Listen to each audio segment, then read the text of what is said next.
at the scene. Larissa?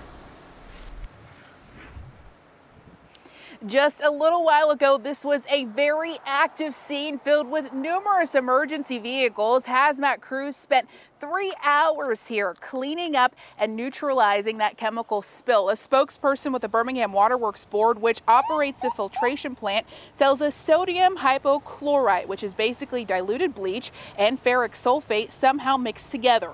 That mix caused a chemical reaction and a toxic gas. The fumes, which could be smelled up to 3 miles away, sickened more than a dozen people here at the plant. Questions over air quality forced authorities to close Highway 280, which runs by this plant, and they asked nearby neighbors to stay inside of their homes. Vestavia's schools and Hoover's Rocky Ridge Elementary temporarily sheltered in place. But despite the scare, officials want people to know there was no immediate danger to the public and the water was never contaminated and is safe to drink.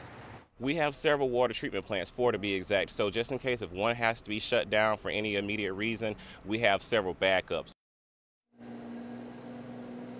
The Waterworks Board tells us its employees are trained for situations just like this throughout the year, and now an investigation is underway to go into how this spill even happened in the first place. Live in Jefferson County, Larissa Scott, WVTM 13. And more than 50 plant workers have been getting checked out at the hospitals because of that chemical scare. At least 19 went to UAB. That's where we find WVTM 13's Mary O'Connell. She's been outside the hospital all day waiting for updates. Mary. At last check, 13 of those 19 people who came to UAB Hospital were evaluated, treated, and released. And we were here earlier today as this street behind me was blocked off by police so ambulances could get in easily. Here's what we know.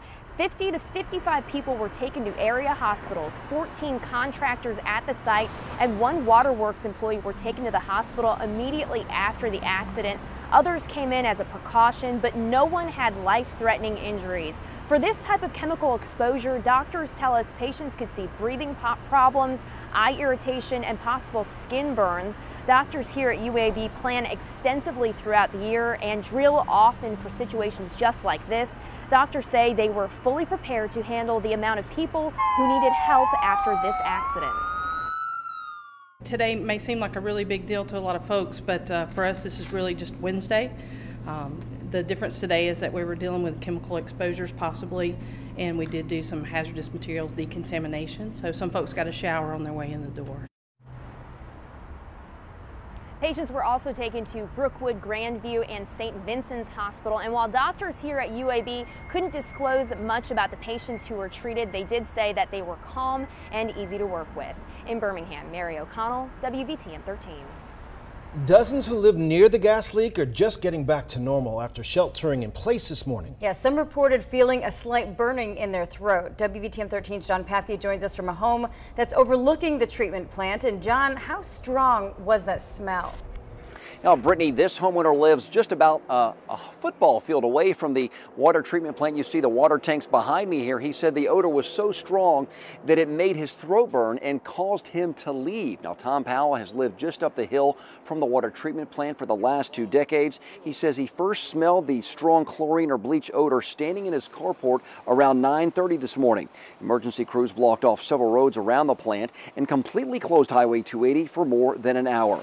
An evacuation order was never issued. And after inhaling the vapor from his house, Powell picked up the phone and dialed 911 to see what he should do. I asked, should I evacuate?